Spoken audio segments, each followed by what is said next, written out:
The wind that tore across the Texas Panhandle in the winter of 1878 did not just blow. It scoured. It carried the grit of 1,000 dry miles, a fine, biting dust that found its way into the seams of boots, the stitching of saddles, and the creases of eyelids. It was a wind that screamed of emptiness, whistling through the dead buffalo grass and rattling the loose boards of the settlements that clung like ticks to the hide of the frontier. Clara Harlow tasted that dust on her tongue, mixed with the copper tang of her own blood. Her lip was split where the rough back of a hand had caught her an hour ago.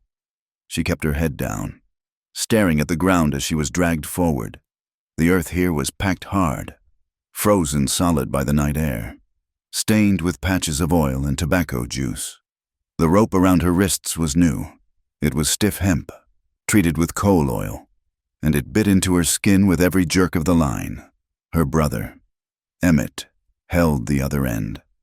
He did not look back at her. He walked with the hurried, stumbling gait of a man who was trying to outrun his own conscience and failing miserably. They were behind the Lucky Steer Saloon, a ramshackle structure of pine and canvas that leaked yellow light and the smell of stale whiskey into the cold night, the sounds of a piano, badly out of tune, and the roar of drunk men drifted out.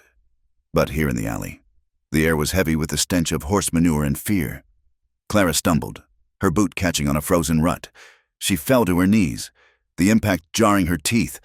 "Get up," Emmett hissed. He did not offer a hand. He just tugged on the rope, like she was a stubborn mule refusing to load. "Get up, Clara. Don't make this harder than it has to be." Clara looked up at his back.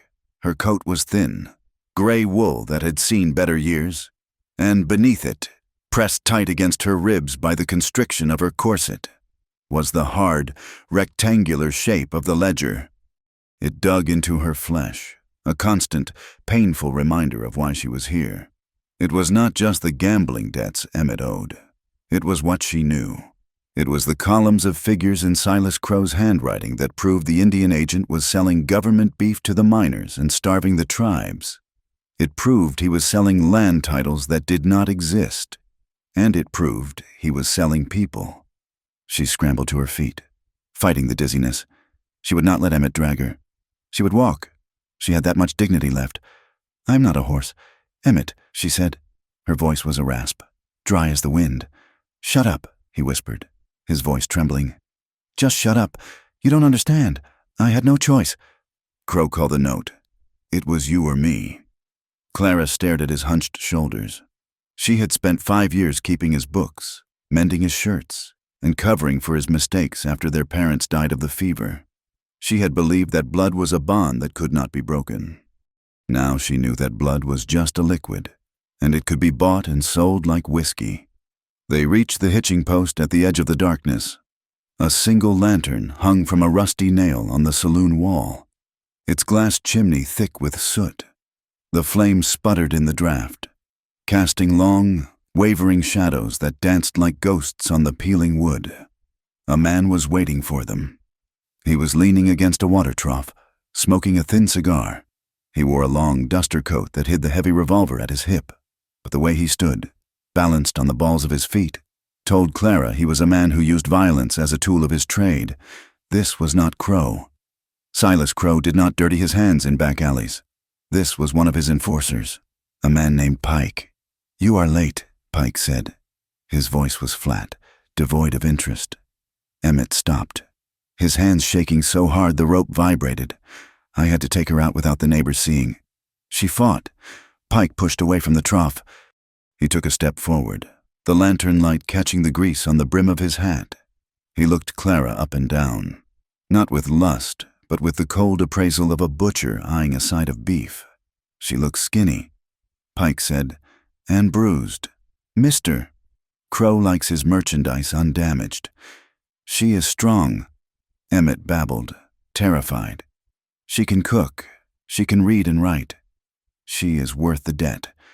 "You told me she was worth the debt." Pike spat a stream of tobacco juice onto the frozen mud. "We will see. Tie her to the post." Clara felt a fresh wave of panic, cold and sharp. But she clamped her jaws shut. She would not beg. Begging would only make Emmett cry. and she could not stomach his tears right now. She walked to the post, the rough wood scraping against her cheek as Emmett looped the rope around the crossbeam. He tied it tight, his fingers fumbling. "I am sorry, Clara," he whimpered close to her ear. "I will come back for you. Once I got a stake, I promise." "You are dead to me, Emmett," she said softly. He flinched as if she had struck him, then backed away, disappearing into the shadows of the alley, leaving her alone with the wind and the man with the dead eyes, 50 yards away, in the deep obsidian darkness beyond the reach of the lantern. Numunu watched. He was invisible. He had smeared his face with ash and fat, breaking up the lines of his features until he was nothing more than a part of the night. He lay flat on the roof of the livery stable, his body pressed against the cold shingles. To the people of the town, he was a savage, a ghost, a nightmare to be hunted down. To his people, he was a provider. His name meant the people, but the whites called him nothing, or they called him target practice. He had come to this town of wood and noise to steal. It was a necessity. The winter had been hard, and the buffalo were gone, leaving only white bones bleaching in the frost. The agency rations that had been promised by the treaty, the flour, the coffee, the beef, had never arrived at the reservation. The children were coughing with a sickness that came from empty bellies. Numunu had ridden out 3 days ago with a small raiding party, but he had sent the others back with the few horses they had found. He had stayed behind to scout the warehouse behind the general store. He knew the rations were there. He had seen the crates stamped with the government seal being unloaded from the wagons. He had seen Silas Crow signing the papers. But now, his eyes were drawn to the scene below. He saw the white man tying the woman to the post. He saw the transaction. He did not need to speak English to understand what was happening. It was a trade, one human being for money. Numunu felt a familiar, cold rage coil in his gut. It was a hard knot that never truly dissolved.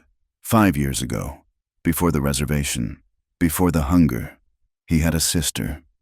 Her name was Morning Dove. She had been 12 years old. A trader had come to their camp, a man with a smile full of gold teeth and a wagon full of blankets. He had said he wanted to trade for hides. Numunu had been young, arrogant, believing in the honor of men. He had let the trader into the circle of the fire. The blankets had been thin. And in the morning, Morning Dove was gone. The tracks of the wagon led east, toward the markets where women were sold to men who worked the mines and the railroads. Numunu had ridden his horse into the ground trying to find her, but the trail had vanished in the dust of the settlements. He looked down at the woman at the hitching post. She was small. Her hair was loose and tangled, the color of dry straw. She stood straight, despite the rope. She did not weep. That intrigued him. The women of the settlements usually screamed. This one had silence in her.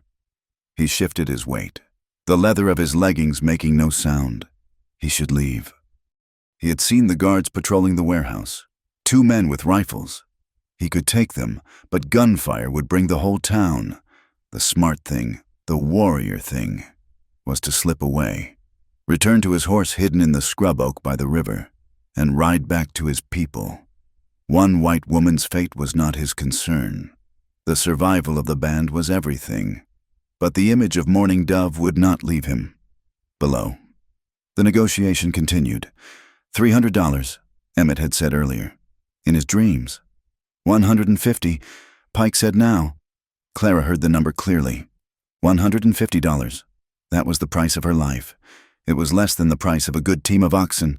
It was more than a month of wages for a cowboy. She twisted her wrists, testing the knot. It held fast. The oil on the rope made it slick, but the fibers bit deep. That covers the gambling markers, Pike said, taking a pouch of coins from his coat pocket. He tossed it to Emmett, who had crept back into the light like a dog hoping for scraps.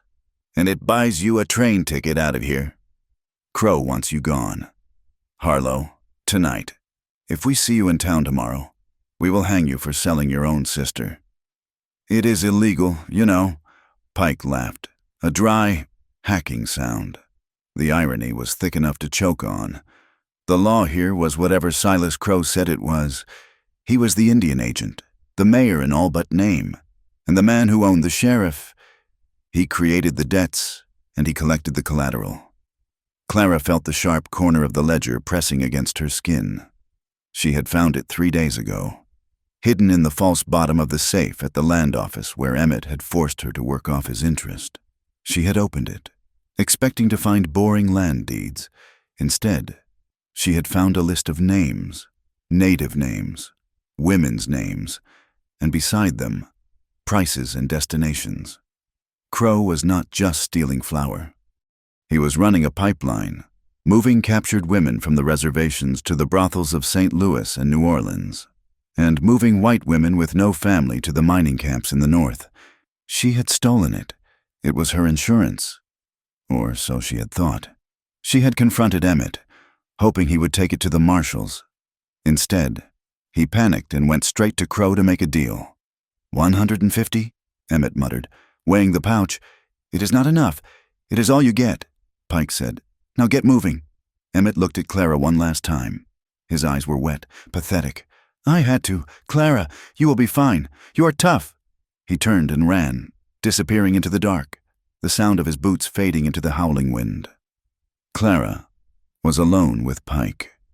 The enforcer finished his cigar and dropped the stub into the mud. He ground it out with his heel.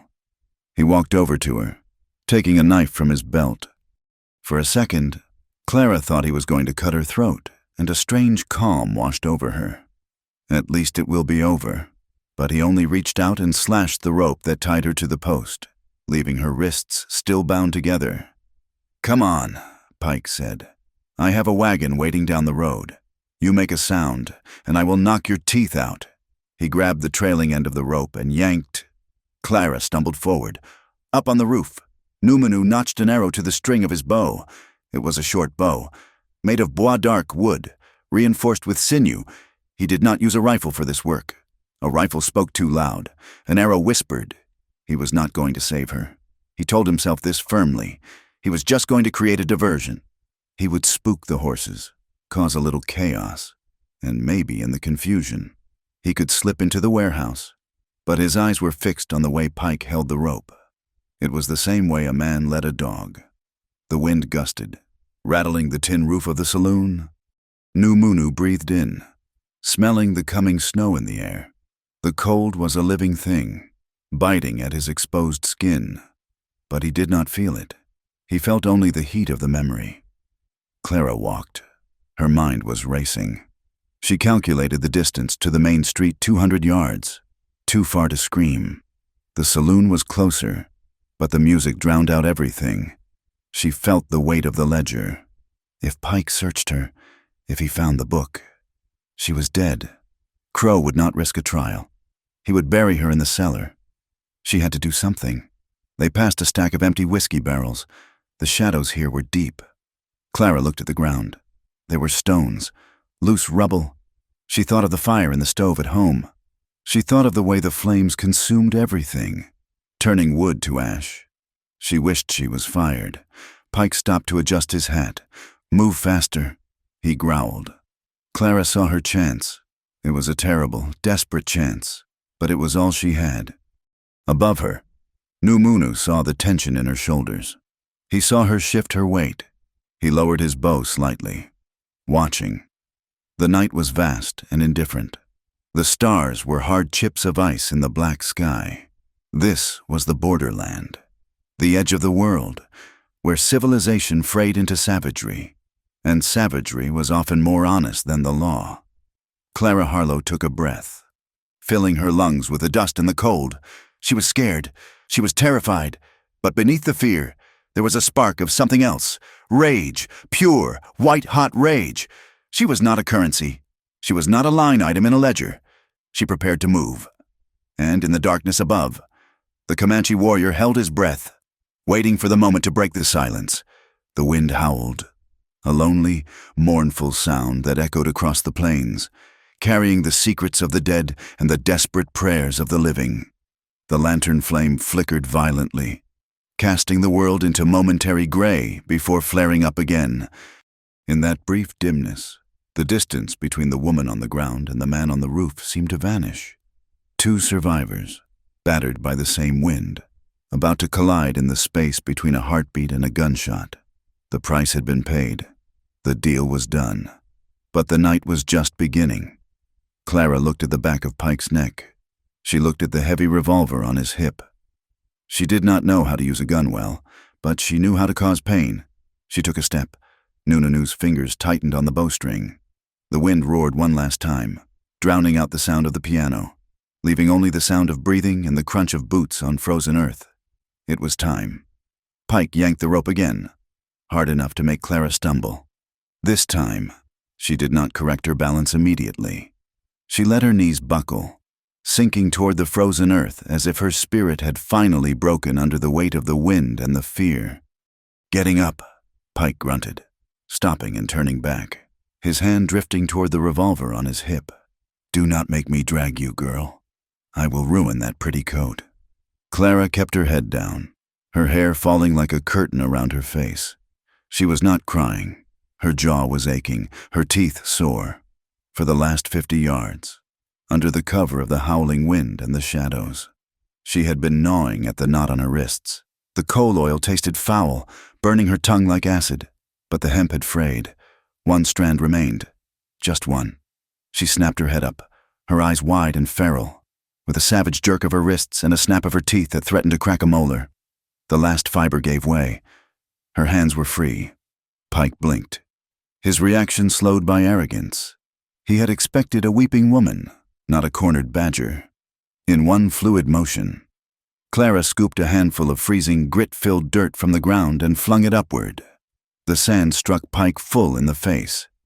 He roared, clawing at his eyes, blinding himself in his fury. Clara scrambled backward, her boots slipping on the ice. She turned to run, her heart hammering against her ribs like a trapped bird. She made it 3 steps. But Pike was a man who had survived bar fights and border skirmishes by instinct alone. Blind or not, he lashed out. His heavy boot caught her in the shin, sweeping her legs out from under her. Clara hit the ground hard, the breath driven from her lungs with a sick wheeze. The world spun. She tried to crawl, her fingers scraping uselessly against the hardpack, but a heavy hand grabbed the back of her coat. "You little witch!" Pike hissed, his eyes streaming tears as he blinked the grit away. "I will make you pay for that." He raised his fist, a slab of meat and bone, ready to deliver a blow that would ensure she did not wake up until they were miles away. High above, on the roof of the livery stable, Nu moved. He did not aim for Pike. A dead white man in the middle of town would bring the cavalry down on his people before the sun rose. Instead, he turned his bow toward the corral adjacent to the alley, where a team of 6 horses was hitched to a heavy supply wagon, waiting for the morning run. They were nervous beasts, already spooked by the smell of the coming snow. Nu drew the string back to his ear, the wood of the bow groaning softly, and released. The arrow hissed through the dark. It did not strike flesh. It struck the rear of the wagon, burying itself in the wood with a loud thwack, right next to the led horse's flank. At the same moment, Nu let out a high, piercing whistle, a sound that mimicked the scream of a mountain lion. The result was instantaneous. The lead horse reared, screaming in terror. The panic flashed through the team like lightning. They surged forward, snapping the hitching rail like a twig. The wagon lurched, crashing into a stack of empty crates, sending them tumbling with a thunderous clatter that echoed through the alley. What in hell? Pike spun around, distracted by the sudden eruption of chaos. The horses broke free, galloping blindly down the alley toward them, hooves churning the mud, eyes rolling white in the darkness. Pike threw himself against the wall of the saloon to avoid being trampled. He released his grip on Clara's coat. Clara lay in the dirt, staring up at the wall of thundering muscle and wood rushing past her. She curled into a ball, covering her head, waiting for the impact. It never came. Instead, a hand clamped onto her arm. It was not Pike's hand. This grip was iron hard, the fingers long and calloused. She was hauled upward with a strength that felt impossible. "Run!" a voice growled in her ear. It was a deep, gravelly sound, the English heavily accented, tasting of earth and smoke. Clara looked up. A shape loomed over her, terrifying and massive. He wore buckskins that smelled of sage and old leather. His hair was long and braided, feathers woven into the black strands. Paint stripes cut across his cheekbones. A Comanche. Terror, cold and sharp, pierced through her confusion. Every story she had ever heard in the settlements, every whisper of massacres and scalpings, flooded her mind. She tried to wrench her arm away. No, she screamed, the sound lost in the noise of the stampeding horses. Let me go. Nunu did not let go. He did not have time for her fear. He yanked her forward, dragging her into the narrow gap between the livery stable and the blacksmith's shop. The shadows swallowed them. Quiet, he ordered. His voice was not a threat. It was a command of survival. He pulled her deeper into the darkness, moving with a silence that unnerved her. They reached the back of the blacksmith's shed, where the noise of the town was muffled by the wind. Clara slammed her back against the rough wood, her chest heaving. She looked around for a weapon, a rock, a stick, anything. The warrior stood 5 feet away, watching her. He was not attacking. He was listening. His head was cocked to the side, his dark eyes scanning the alleyway they had just left. Why? Clara gasped, her hand clutching the stitch in her side. Why did you take me? Nunu looked at her then. His face was unreadable, a mask of stone. I am not taking you, woman. I am taking myself away. You are in the way. He turned to leave, his silhouette blending into the night. He had done his part. He had stopped the sale. Now, she was on her own. Clara watched him turn. Panic flared again, but this time it was different. If he left her, Pike would find her. Emmett would find her. Crow would find her. She would be dead, or worse. She would be on a train to a brothel in New Orleans by morning. Wait, she hissed. Nunu did not stop. I have the book, Clara said, the words tumbling out in a rush. That made him pause. He stopped, half-turned, the feathers in his hair fluttering in the draft. The ledger, Clara whispered, her hand going to her ribs, pressing against the hard rectangle hidden beneath her corset. I have Silas Crow's ledger. Nunu turned slowly. The name Silas Crow hung in the air between them like smoke. I know what he does, Clara said, her voice trembling but gaining strength.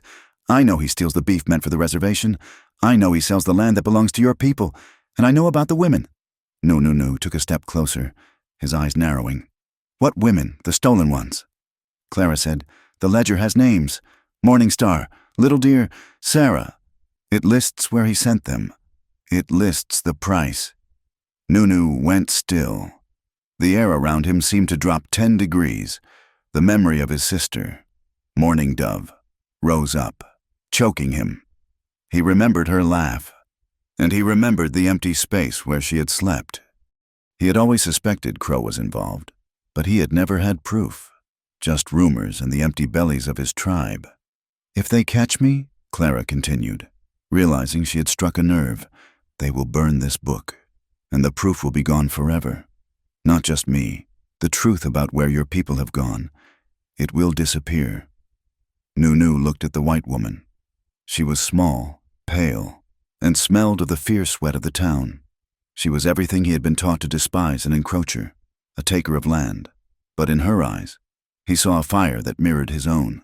She was not asking for mercy. She was offering a trade. Voices erupted from the alleyway behind them. She went this way, it was Pike's voice, raw with rage. Then another voice joined in, authoritative and heavy. Deputy Sheriff Miller. Fan out. The Indian took her. I saw the feathers shoot on sight. Nunu looked toward the sound. They were bringing the law. It was no longer a simple retrieval. It was a hunt. If he left her here, they would find her in minutes. They would take the book. They would erase the names of the stolen women. And he would go back to his people with nothing but empty hands and a ghost that would not sleep. He looked back at Clara. Can you run? He asked. Clara nodded, though her legs felt like water. Yes, then run. Nunu said. He did not offer his hand. He turned and sprinted toward the edge of the town, moving low and fast. Clara pushed herself off the wall and followed him, her boots pounding against the frozen earth. They skirted the edge of the settlement, dodging behind rain barrels and wood piles. The shouts behind them grew louder. A gunshot cracked the air, wild and aimless, but close enough to make Clara flinch. They reached the riverbank where the scrub oak became thick and tangled. Nunu whistled again, low and sharp. A horse emerged from the brush, a paint pony, unshod, with no saddle, only a blanket and a rope hackamore. Nunu vaulted onto the horse's back with a grace that made him look like part of the animal. He reached down. This time, he did offer his arm. Clara hesitated for a fraction of a second. It was a terrifying leap of faith. To take that hand was to leave the world of laws and roofs and enter the world of wind and blood. The dogs began to bark in the distance. The sound was a primal threat that bypassed her brain and went straight to her spine. She reached up. Nunu grabbed her forearm and swung her up behind him. She wrapped her arms around his waist, the buckskin rough against her cheek. He smelled of wood smoke and horse sweat. "Hold on," he said. He kicked the horse's flanks. The pony lunged forward, scrambling up the bank and into the open prairie. The wind hit them like a physical blow. It was colder out here, away from the shelter of the buildings. The night was vast and empty, a void of black grass and blacker sky. Behind them, the lights of the town faded, but the pursuit did not. Clara could see lanterns bobbing in the distance, a line of fireflies moving with purpose. Silas Crow was not a man who gave up his assets easily. He had deputized the mercenaries. The hunt was legal now. They rode for 2 hours in silence. The horse's breathing was a rhythmic huffing sound in the dark. Clara's body ached. The bruise on her hip where Pike had kicked her throbbed with every stride of the horse. The cold seeped through her thin coat, numbing her fingers and toes. She shivered violently against Nunu's back. He felt warm, a furnace of muscle and blood, but she could not relax. "Where are we going?" she shouted over the wind. "Away," Nunu replied, not turning his head. "Are you going to kill me?" Clara asked. She had to know. The fear was a cold knot in her stomach. "If I wanted you dead, white woman, I would have left you with the man in the coat," Nunu said. "He would have killed you slower." The bluntness of his words silenced her. He was right, and that terrified her even more. She was riding into the wilderness with a man her culture called a savage, fleeing men her culture called the law. The world had turned upside down. The moon rose, a sliver of bone in the sky, illuminating the landscape. It was a harsh, unforgiving country. Mesquite bushes clawed at the horse's legs. Ravines cut through the earth like scars. "We must stop," Nunu said suddenly, pulling the horse to a halt. "Why?" Clara asked, her teeth chattering. "The horse needs water, and you are shaking the horse off its stride." He slid to the ground and pulled her down. Her legs collapsed when they hit the earth, and she fell to her knees. Nunu looked at her with irritation. "You are weak," he said. "I am freezing." Clara snapped, struggling to stand. "And I have not eaten in 2 days." Nunu grunted. He led the horse to a small trickle of water in the rocks. He broke the thin ice with his heel so the animal could drink. Clara wrapped her arms around herself. She looked at him. In the moonlight, he looked less like a monster and more like a man made of the same hard earth they stood on. "You speak English," she said. "I speak enough," Nunu said. "I learned how to trade and to understand the lies in the treaties." Clara flinched. The bitterness in his voice was sharp. She looked down at her side. Her coat was wet. She touched it and brought her fingers to her face. Even in the moonlight, the stain was dark. Blood. The fall in the alley had reopened an old wound, or perhaps one of the branches had cut her. "I am bleeding," she said softly. Nunu turned. He walked over to her, his movements silent. He touched the side of her coat. He did not ask for permission. His fingers came away sticky. "The scent of blood will draw the wolves," he said. "And the dogs, the dogs." She had forgotten about the dogs. She listened. The wind carried a faint, baying sound from the east. They were still coming. "We have to keep moving," Clara said, panic rising again. "The horse is tired, and you will freeze before the sun comes up." Nunu said, "The wind is turning. A storm is coming." He looked around the horizon, his eyes scanning the darkness. He was calculating. If he took her to his camp, he endangered his people. If he left her, she died. If he stayed with her, they both might die. Then he saw it. Far to the west, near the bend of the river, a tiny pinprick of orange light flickered in the darkness. It was weak, wavering, but it was there. Fire. Nunu knew that place. It was the cabin of the old medicine woman. Etta. She was neither white nor Comanche. She was something in between, a creature of the river. The whites called her a witch. The Comanche called her the healer of broken things. He pointed. "There," he said. "What is it?" Clara asked, straining her eyes. "Warmth." Nunu said, "Or death." "We will see." He helped her back onto the horse. This time, his grip was slightly less rough. He sensed her fragility. They rode toward the light. It was a beacon in the void, a single spark of hope in a world that seemed determined to extinguish them both. The cold bit deeper, turning Clara's breath to ice on her lips.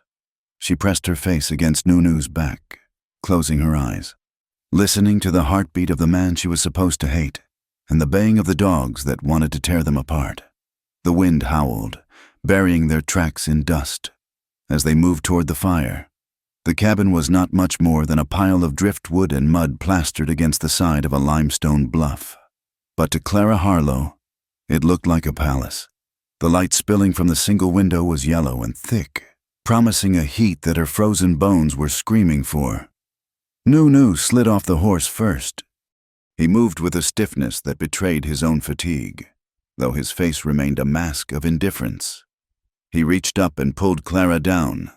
Her legs were useless blocks of wood. She crumpled against his chest, smelling the wet buckskin and the metallic tang of the winter air on his skin. For a moment, he held her up, his hands hard and steady on her arms. "Stand," he said. "I am trying," Clara whispered through chattering teeth. The door of the cabin opened before they could knock. An old woman stood there, framed by the firelight. She was short, her skin the color of dried tobacco leaves, etched with a map of wrinkles that deepened as she squinted into the dark. This was Etta. She held a heavy cast-iron skillet in one hand like a weapon. She looked at the Comanche warrior. Then she looked at the white woman shivering in his shadow. She did not scream. She did not ask for explanations. She simply stepped back and jerked her head toward the hearth. "In," she said. "The wind is letting the cold in." They stumbled inside. The heat hit Clara like a physical blow, making her dizzy. The air smelled of sage, dried peppers, and roasting corn. It was the smell of life. Clara sank onto a low bench covered with a buffalo robe. She clutched the ledger to her chest, her knuckles white.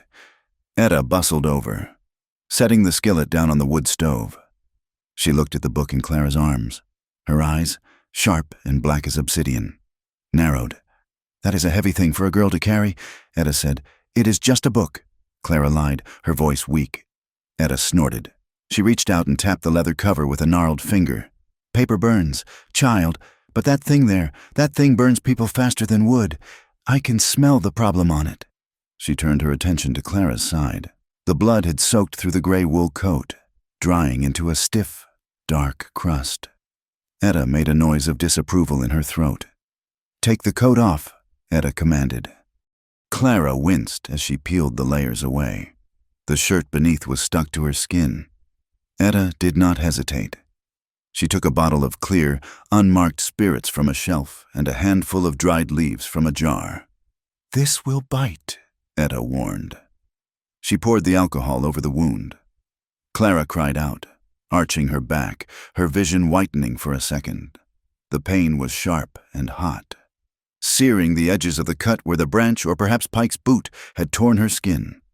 Nunu stood by the door. He did not come to the fire. He stood in the shadows, his back to the wall, his eyes scanning the room but always flicking back to the window. The cabin was too small for him. It felt like a trap, A warrior died in corners. A warrior lived in the open. Sit, Comanche, Etta said without looking at him as she packed the poultice of herbs onto Clara's ribs. I will not have you looming there like a bad spirit. I will stand. Nu said. His voice was low. The horses need watching. The horses are fine. The wolves are not hungry tonight, Etta said. She began to wrap strips of clean linen around Clara's torso. But the men who hunt you might be... A heavy silence settled over the room, broken only by the popping of the sap in the firewood and the ragged rhythm of Clara's breathing. Then there was a sound outside, a twig snapping. Nu had his knife in his hand before the sound had finished echoing. He moved to the side of the door, pressing himself flat against the logs. A voice called out from the darkness. It was a deep, calm baritone.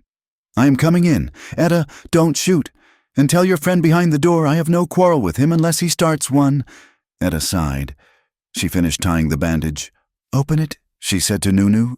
It is just Jonah. Nu hesitated, then lifted the latch.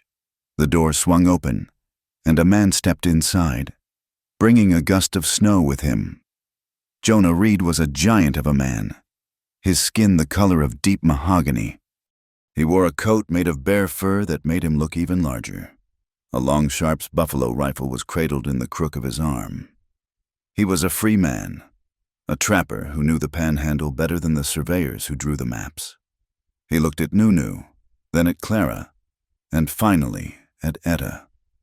He nodded, a slow, respectful gesture. Coffee smells good, Jonah said. Help yourself, Etta said, pointing to the pot on the stove. Jonah poured a tin cup full of the black liquid. He took a sip, sighing with pleasure. Then he turned his eyes to Clara. He did not look lecherous, nor did he look angry. He looked tired. There is a price on your head. Miss, Jonah said softly, $500. Dead or alive, but Silas Crow prefers to be alive. He wants to make an example. Clara gripped the edge of the bench. Are you going to collect it? Jonah looked into his cup. $500 is a lot of money. It buys a lot of traps. It buys a farm back east where the soil is not made of rocks. Nu stepped forward, the knife shifting in his grip. The firelight caught the edge of the blade. Jonah raised a hand, palm open. Easy, friend. I said it is a lot of money. I did not say I wanted it. Silas Crow owes me for 3 months of pelts he confiscated last autumn. He called it a tax. I called it theft. He looked at Clara, his gaze sharpening. If you are running from Crow, you are running into a box canyon. He has the sheriff, he has the telegraph, he has the railroad. Where do you think you can go? We are going to the fort, Clara said. Her voice surprised her. It was steady. The fort. Jonah chuckled without humor. That is 50 miles of open ground, and the soldiers there eat Crow's beef. Not the soldiers. Clara said, the general. General Sheridan is coming for an inspection next week. He arrives on the Tuesday train. She tapped the ledger lying beside her. I have his books. Mr. Reed. I have proof that he is billing the government for 2,000 head of cattle and delivering 500. I have proof that he is selling the rest to the mining camps. And I have the names of the people he has sold. Jonah went still. He looked at the ledger with a new respect. You stole the devil's diary. I did, Clara said. Jonah looked at Nu. And you? You are just along for the ride. Nu holstered his knife but did not relax. My people are starving. The beef she speaks of it was promised to us. My sister. He stopped. He did not want to share his grief with these strangers, but the warmth of the room and the pain in the woman's eyes loosened his tongue. My sister was taken, Nu said, the words heavy and hard. 5 winters ago. She was 12. A trader took her. I see now that Crow was the hand behind the trader. He promised food. He was empty. He took our children. I will not let him take another. He looked at Clara. It was the first time he had looked at her with something other than calculation. You are small, Nu said to her, but you have a warrior's heart to steal that book. Clara felt a flush rise in her cheeks. Not from the heat, but from the praise. I was scared. She admitted, I am still scared. My brother. Emmett sold me to cover his debt. I thought he would protect me. Family is a strange trap, Jonah mused. He took another sip of coffee. Look, I can guide you. I know the dry riverbeds where the horses won't leave tracks. I know the hollows where you can hide from a spyglass, but I will not do it for free. I am a businessman. I have no money. Clara said. Nunu touched the pouch at his belt. I have nothing of value to a white man. Jonah looked at the ledger again. If that book brings Crow down, the government might pay a reward. Or at least, I get the satisfaction of seeing him hang. I will take 10% of whatever reward the general gives you. And if there is no reward, you owe me a favor, a life debt. Clara nodded immediately. Agreed. Nu nodded slowly. Agreed. Good, Jonah said. He set the cup down. Sleep fast. We leave 2 hours before dawn. The moon will be down, and we can make the ridge line before the sun hits the valley. The cabin settled into a quiet rhythm. Etta spread blankets on the floor near the hearth for Clara. Jonah sat in a chair, tipping it back against the wall, his hat pulled over his eyes, appearing to sleep but with his rifle across his lap. Nunu did not sleep. He went to the door. The latch was loose. The iron hasp had rusted and the wood was rotted. He took a small strip of leather from his pouch and began to work on it, binding the metal to the wood, reinforcing the strike plate. His hands moved with a quiet, efficient grace. Clara watched him from her blankets. The pain in her side was a dull throb now, dulled by the whiskey and the heat. She watched the way the firelight played on the muscles of his back. He was terrifying. Yes, he was a killer. But he was fixing the door. He was securing the lock so that she could sleep. Why, she whispered. The word carried across the room. Nu paused. He did not turn around. Why what? Why did you not just leave me in the alley? You could have taken a horse and gone. You would be halfway to your people by now. Nunu finished tying the knot on the leather thong. He tested the latch. It held firm. Because, he said, his voice barely audible over the crackling fire, a man who leaves a woman to be sold is not a man. He is a coyote, and I have enough ghosts following me. I do not need yours either. Clara closed her eyes. A tear leaked out, hot and salty, tracking through the dust on her face. Thank you, she whispered. Sleep. Nunu said. Tomorrow we run. But they did not get to sleep until dawn. It was 3 hours later. The fire had burned down to embers. The room was cooling. Suddenly, Etta sat up in her bed in the corner. She did not move fast, but her head snapped toward the window. Horses, she hissed. Jonah was on his feet instantly, the rifle shouldered. Nunu was already at the window, peering through a crack in the shutters. How many, Jonah asked. 6, Nunu said. Maybe 7. They are coming up the river road. They have lanterns. It is Miller, Jonah said grimly. And Pike. They are tracking the blood. Clara scrambled up, clutching the ledger. Her side screamed in protest, but adrenaline drowned out the pain. What do we do? Etta stood up. She smoothed her apron. You go out the back. There is a root cellar door that opens into the ravine. Follow the creek bed north. It will lead you to the limestone caves. They will see our tracks, Nunu said. Not if you walk in the water, Etta said. The creek is frozen at the edges, but the middle flows. It will be cold, but it will hide you. What about you? Clara asked, grabbing the old woman's hand. They will hurt you. Etta smiled, a dry, thin expression. I have been here since before the flag of Texas flew. I have been here since the Spanish. Silas Crow knows I cure his horses when they have colic. He will not touch me. Now go. Jonah kicked the back door open. It was a small, low opening, half buried in the hillside. Move, he ordered. Nunu grabbed Clara's arm. He looked at Etta one last time. He touched his forehead, a sign of respect. May the spirits guard your door, he said. And yours, Etta replied. They slipped out into the biting cold. The night was pitch black, the moon having set hours ago. The wind had died down, leaving a silence that was even more dangerous. They scrambled down the frozen bank into the ravine. The water of the creek was black and swift. Into the water, Jonah whispered. Clara gasped as the icy water flooded her boots, numbing her feet instantly. It was agony, but she waded in, following the massive shape of Jonah and the silent shadow of Nunu.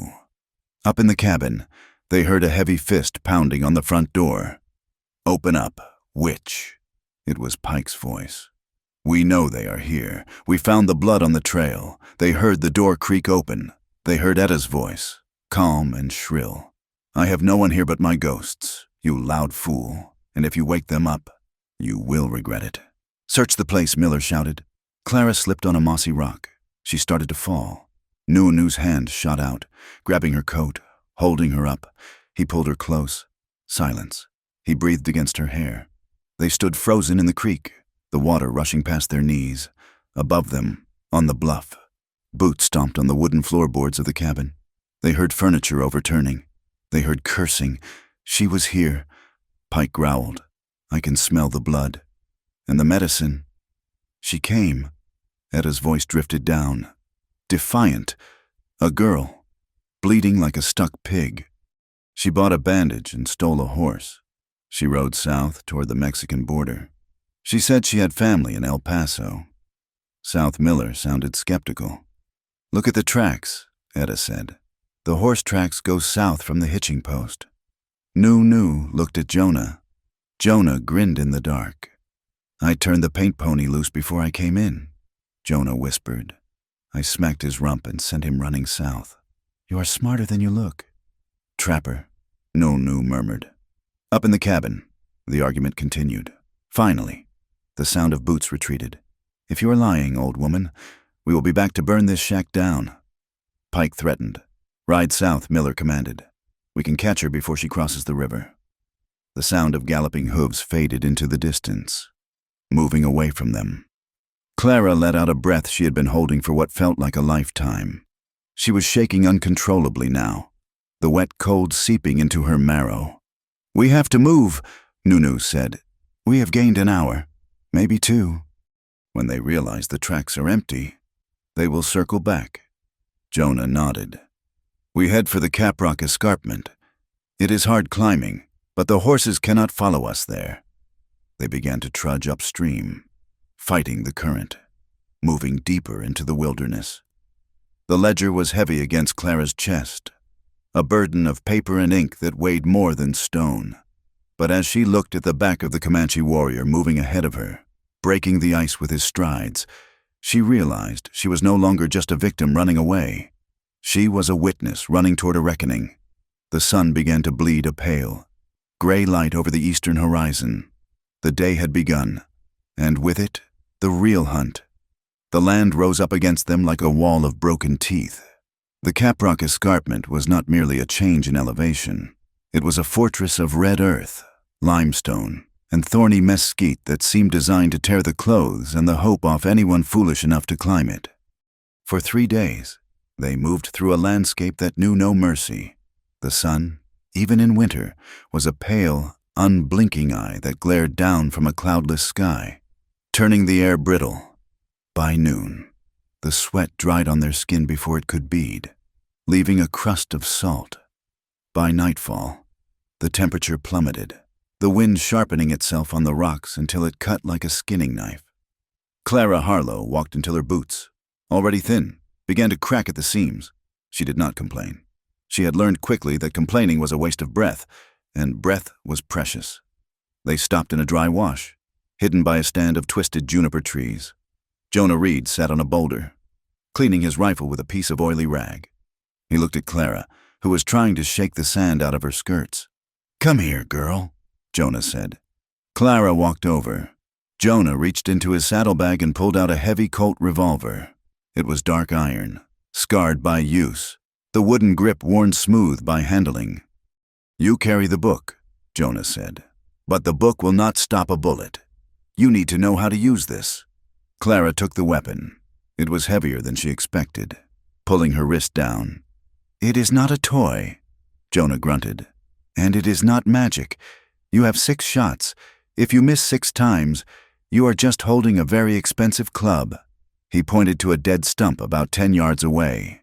"Aim low," Jonah instructed. The kick will throw your hand up. If you aim for the head, you will shoot the sky. Aim for the gut. It is a bigger target, and it stops a man just as dead. Clara raised the gun. Her arm trembled. She thought of Pike's face. She thought of the way Emmett had looked at the ground. She squeezed the trigger. The explosion was deafening. The gun bucked violently, jarring her shoulder.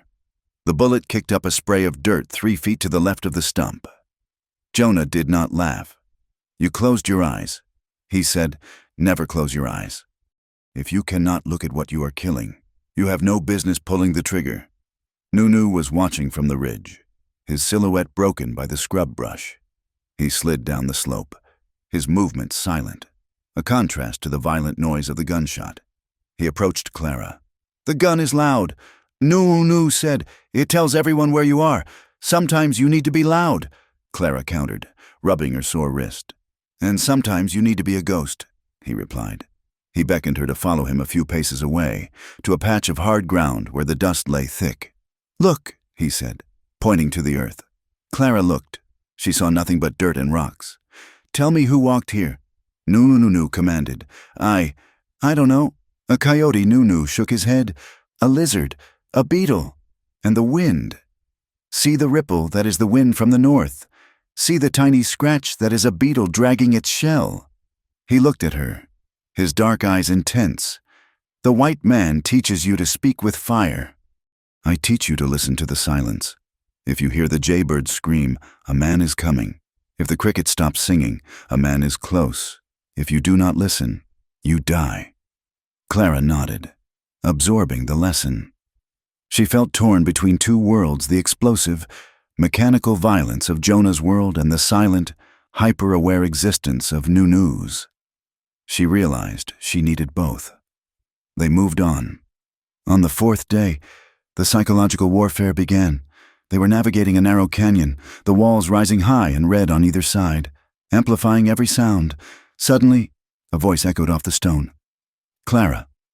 She froze. It was a voice she knew better than her own. It was a voice that had read her bedtime stories, a voice that had promised her safety after their parents died. "Clara, please, I am hurt. It was Emmett." Clara spun around, her heart hammering against her ribs. She took a step back toward the way they had come. "Emmett, stop." Nunu's hand clamped onto her shoulder. It was a vice grip. "It is him," Clara cried, struggling. "He is hurt. Do you not hear him? I hear him." Nunu said, his face grim. "And I hear the echo of the men waiting behind him. Clara, do not let them kill me." The despair in Emmett's voice was raw, terrifying. It tore at Clara's gut. She knew he was weak. She knew he was a traitor. But he was her brother. "He is bait," Jonah said softly, coming up beside them. "Crow has him. They are pinching his arm or putting a boot on his neck to make him scream. If you go back there, Clara, you give them the ledger, and you give them your life. And Emmett will still be a slave to Crow's debt." Clara slumped, the fight draining out of her. She covered her ears with her hands, sliding down to the dusty ground. She squeezed her eyes shut, tears leaking out, hot and fast. "I hate him," she whispered, choking on the words. "I hate him for making me choose." Nunu knelt beside her. He did not touch her, but his presence was a solid wall between her and the voice echoing in the canyon. "Hate is good," Nunu said quietly. "Hate keeps you warm. Hate keeps you moving. Love makes you stupid." He stood up and pulled her to her feet. "Walk," he said. "Walk away from the voice." They walked until the sun went down and Emmett's cries faded into the vast silence of the desert. That night, the weather turned.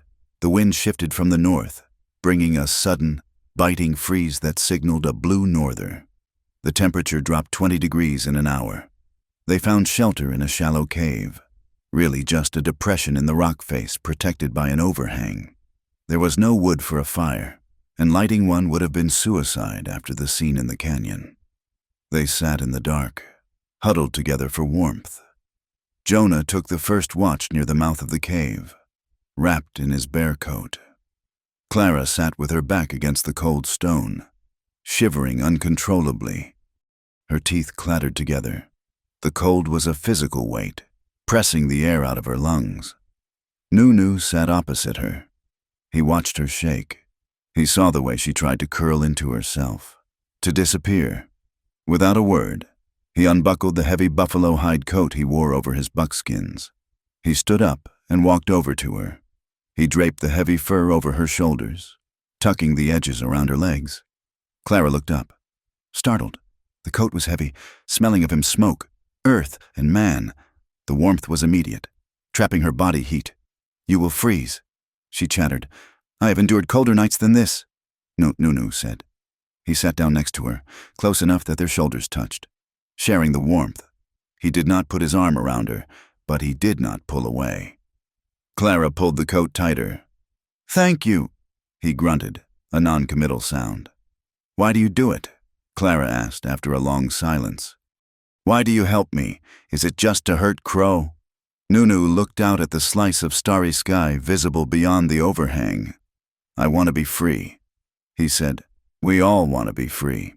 Clara sighed. "I just want to go somewhere where no one owns a piece of me, where I can choose who I marry, or if I marry, where I can choose to read a book or walk in the rain.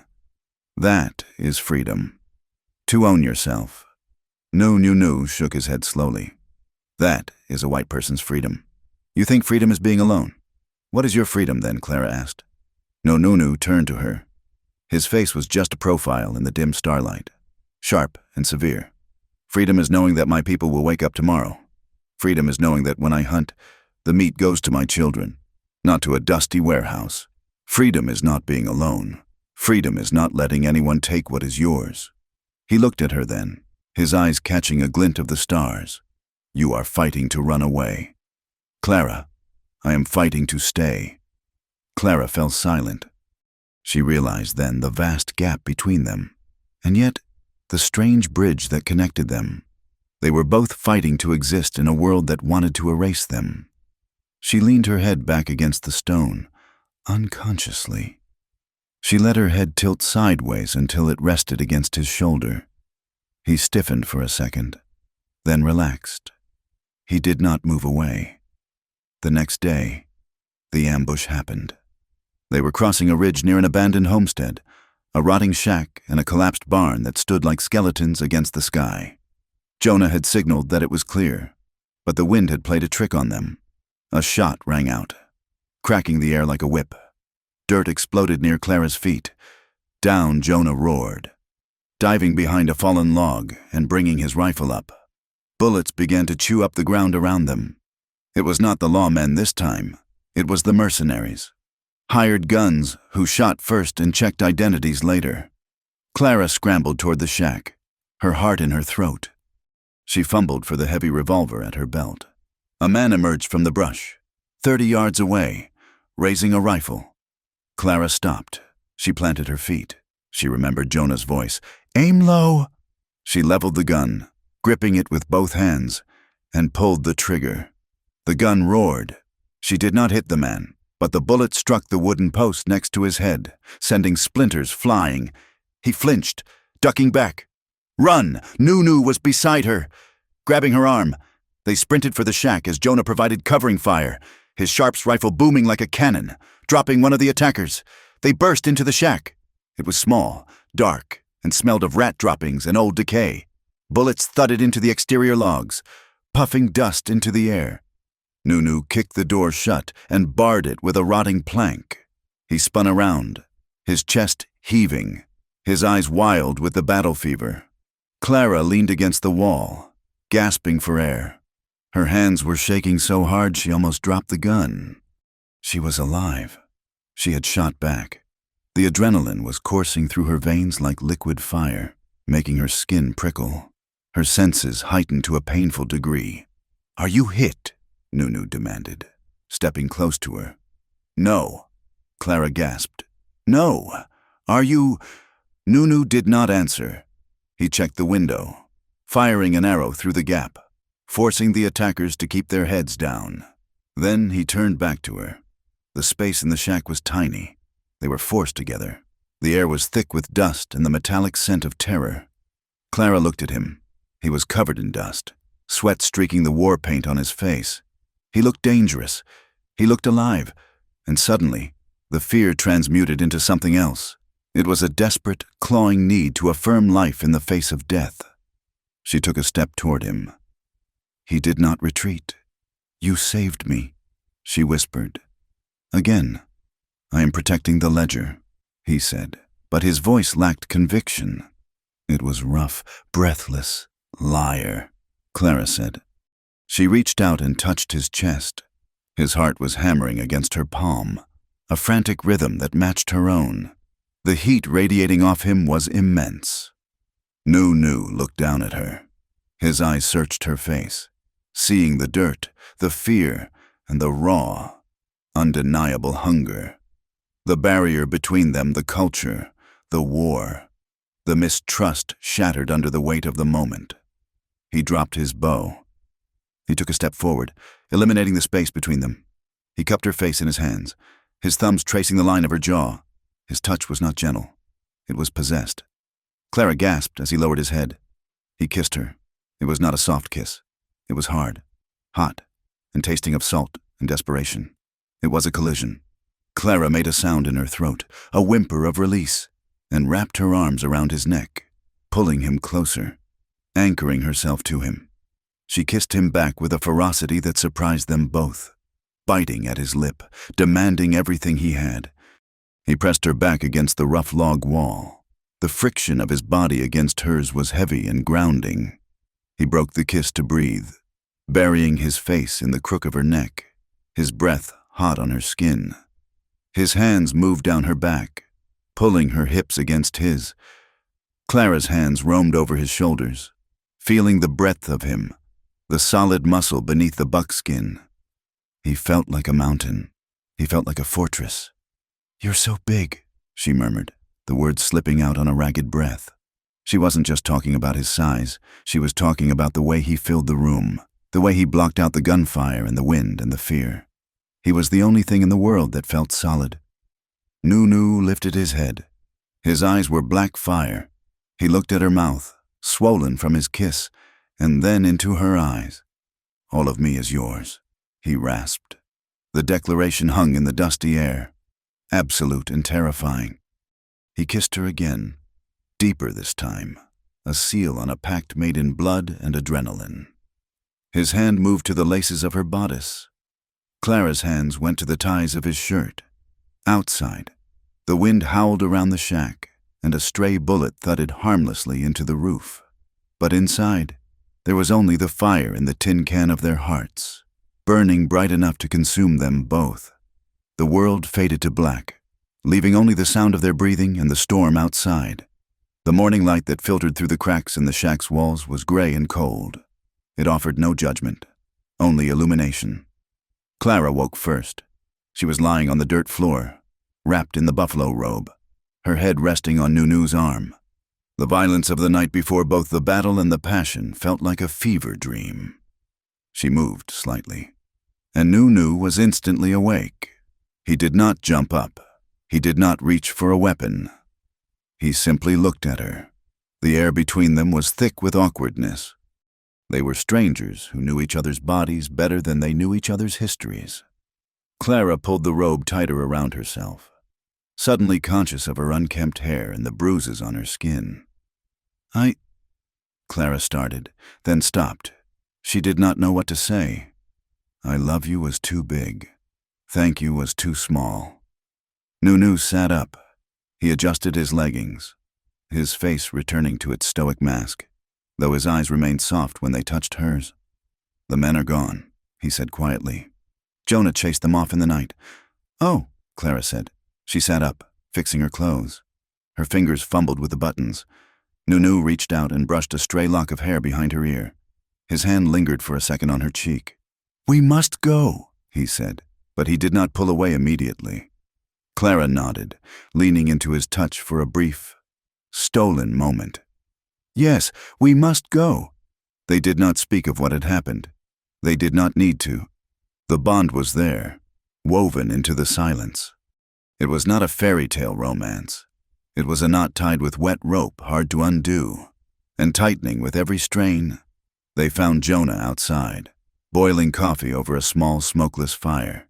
He looked at them, his eyes crinkling at the corners, but he said nothing about the sleeping arrangements. "Coffee is ready," Jonah said. "Drink up. We have 10 miles to the railhead." They walked the 10 miles in a daze of exhaustion. The terrain flattened out as they approached the railroad line.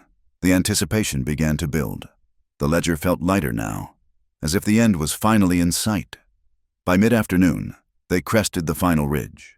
Below them lay the vast, flat expanse of the plains, cut in half by the iron tracks of the railroad. And there, sitting like a spider in its web, was the mail station.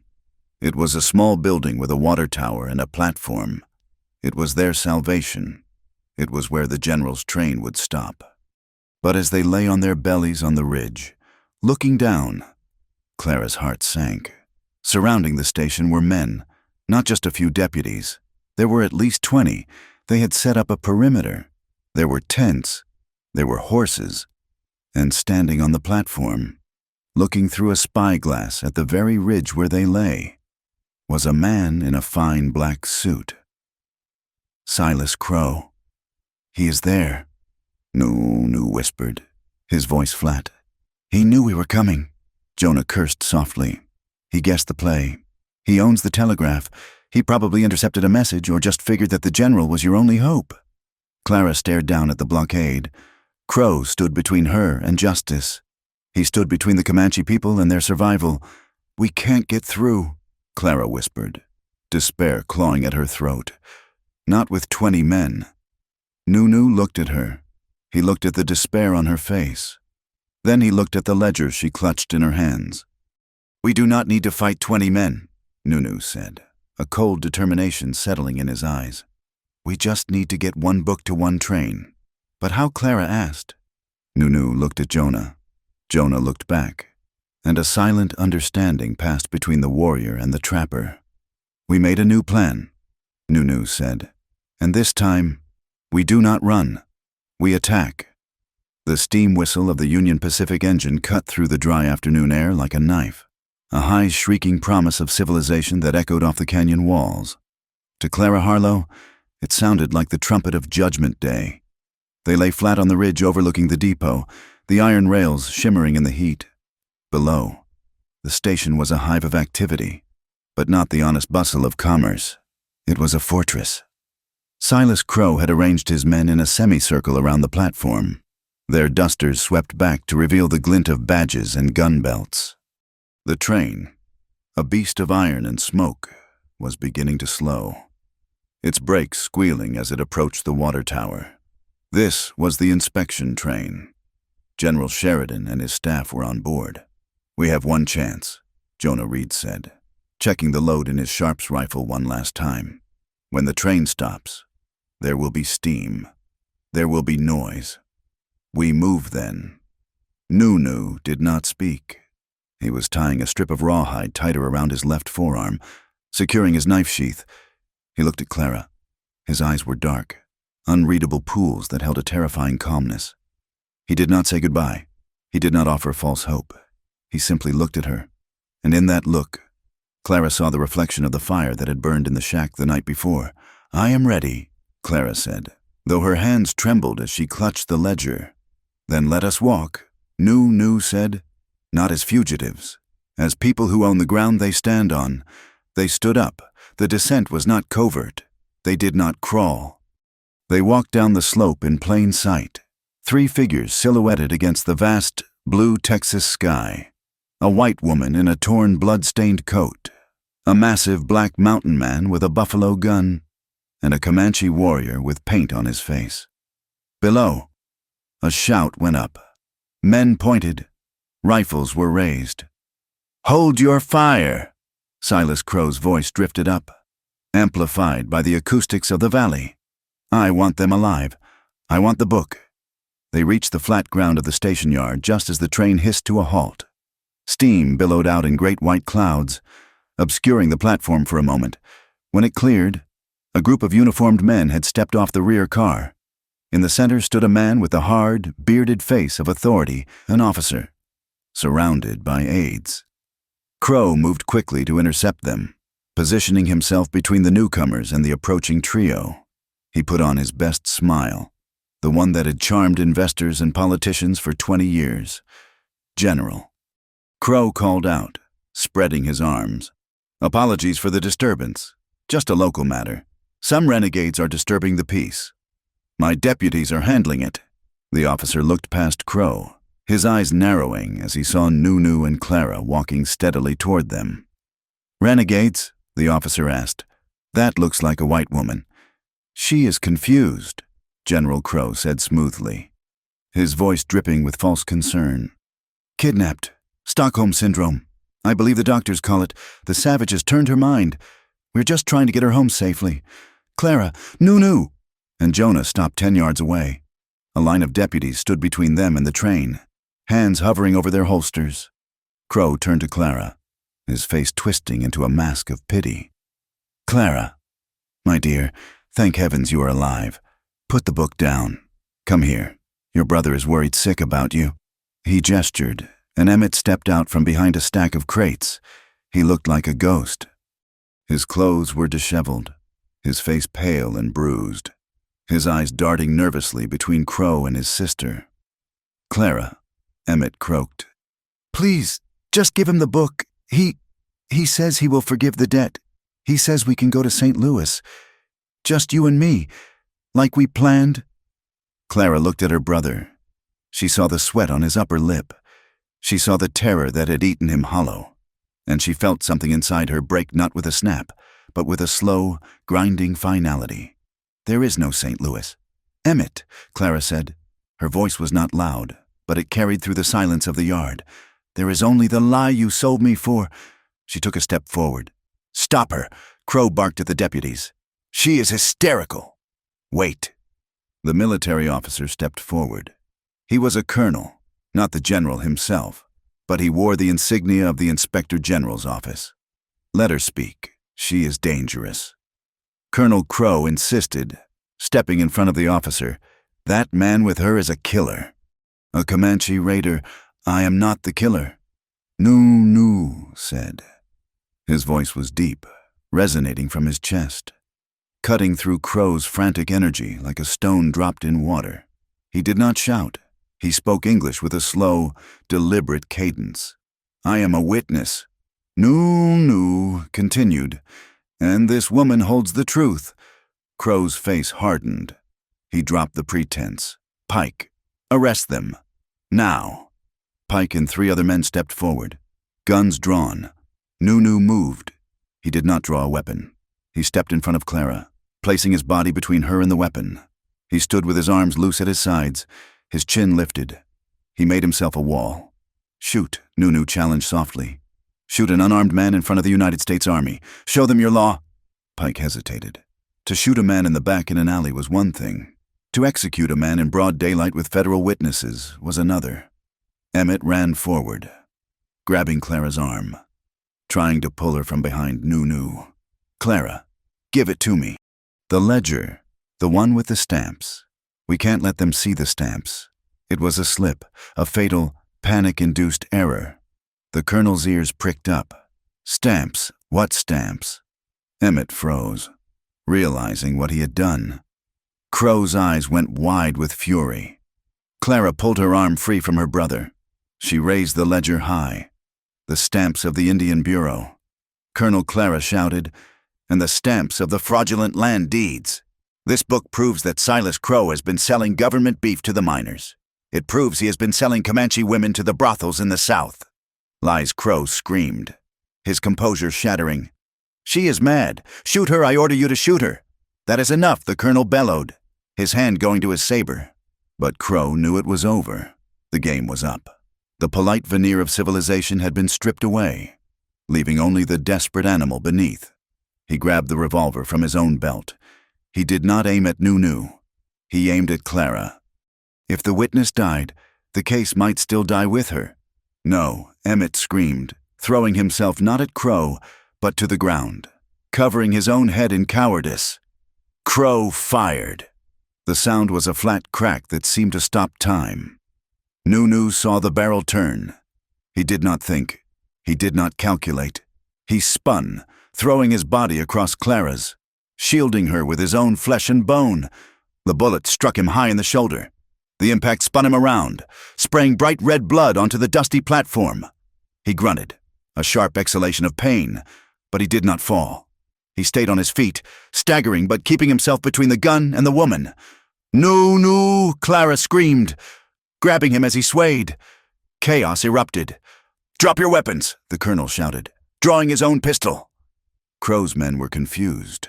Some lowered their guns, seeing the army involved, but Pike and the hardcore mercenaries raised theirs. They were paid to fight, and they knew a hanging awaited them if they surrendered. Then Jonah Reed made his move. He had been standing quietly to the side, near the water tower. Now, he whistled. From the shadow of the water tank, a figure emerged. It was not a woman. It was a man, small and trembling, wearing a clerk's visor. It was Mr. Abernathy, Crow's own warehouse manager, whom Jonah had dragged out of the depot office moments before the train arrived. "Tell them," Jonah roared, leveling his buffalo rifle at Crow's head. "Tell them where the beef went, Abernathy, or I will put a .50 caliber hole in your boss. And you will be next," Abernathy squealed. Throwing his hands up, he sold it. He sold it all, the beef, the flour, and the women. He kept them in the cellar. I saw them. The confession was the final nail. Crow snarled, a sound of pure animal rage. He swung his gun toward Abernathy to silence the leak. Jonah fired. The boom of the Sharp's rifle was like a cannon shot. It did not hit Crow in the head. Jonah had aimed for the shoulder to disarm him, but Crow moved at the last second. The heavy lead slug smashed into Crow's hip, shattering the bone. Crow went down screaming, his gun skittering across the wood. Pike raised his Winchester. Gunfire erupted from the train. The colonel's escort, a squad of 6 soldiers, had deployed. They fired a volley over the heads of the deputies. "Stand down," the colonel roared. "By authority of the United States Army, stand down or be cut down." Pike looked at the soldiers. He looked at Crow, screaming in the dust. He looked at Jonah's smoking rifle. He dropped his gun. The silence that followed was heavy, ringing with the echoes of the shots. The smoke drifted lazily in the afternoon heat, smelling of sulfur and copper. Clara was on her knees in the dirt, holding Nunu. He was pale, his skin turning an ashy gray under the war paint. The blood was pulsing from the wound in his shoulder, soaking his buckskins and her hands. "You are hurt," Clara sobbed, pressing her hand against the hole to staunch the flow. "You are hurt badly." Nunu looked up at her. His eyes were hazy, but he managed a weak, crooked smile. "It is just a shoulder," he rasped. "I have another one." "Doctor," the colonel shouted, running over. "Get the surgeon from the train." Crow was writhing on the ground a few feet away, clutching his shattered hip. He looked at Clara with eyes full of hate and pain. "You ruined everything," Crow hissed. Clara looked at him. She felt no triumph. She felt only a cold, hollow exhaustion. "I did not ruin it. Silas," she said quietly. "I just turned on the light." She looked over at Emmett. Her brother was still curled on the ground, weeping. He had not been shot. He had not been hurt, but he was broken in a way that no medicine could fix. He looked at her, pleading silently for forgiveness, for reassurance. Clara turned her face away. She looked back at Nunu. "Stay with me," she whispered, brushing the hair from his sweating forehead. "You said you were fighting to stay, so stay." Nunu gripped her hand. His fingers were slippery with blood, but his grip was strong. "I am here," he whispered. "I am not going anywhere." The army surgeon, a man with a weary face and a bag that clinked with metal, knelt beside them. He pushed Clara's hands aside gently. "Let me see, miss." He probed the wound. Nunu hissed through his teeth, his back arching. "The bullet passed through," the surgeon announced after a tense moment. "It missed the lung, it broke the collarbone, and he has lost a lot of blood. But he is too stubborn to die today." Clara slumped, the relief washing over her so hard she almost fainted. She leaned her forehead against Nunu's chest, listening to the steady, strong thump of his heart. It was the best sound she had ever heard. The colonel stood over Crow. 2 soldiers were hauling the corrupt agent to his feet, despite his screams. "Silas Crow," the colonel said, his voice cold. "You are under arrest for fraud, theft of government property, and human trafficking. And you, Mr. Harlow," he nodded at Emmett, "are under arrest as an accomplice." Emmett did not fight as the soldiers cuffed him. He just hung his head, a man defeated by his own weakness. Jonah walked over, resting the butt of his rifle on his boot. He looked down at Nunu and grinned. "You Comanches bleed red just like us," Jonah said. "And you shoot straight for a white man." Nunu grunted, trying to sit up. Jonah laughed. "I aimed for his head. The wind took it." The platform was a scene of controlled chaos. The deputies were being disarmed. The witness, Mr. Abernathy, was spilling his guts to an aide who was furiously taking notes. The ledger, the cause of all the pain and the blood, lay in the dust, its pages fluttering in the breeze. Clara reached out and picked it up. She closed it. It was done. The names inside would be read, the women would be found. She looked at the colonel. "Here is your evidence." "Colonel," she said, handing him the book. The colonel took it. He looked at her, then at Nunu. "You have done a brave thing today, Miss Harlow. And you, sir." He looked at Nunu with a newfound respect. "We will need statements," the colonel said. "But first, let us get that shoulder patch up. There is a town 10 miles east with a hotel." "No," Clara said firmly. She stood up, helping Nunu to his feet.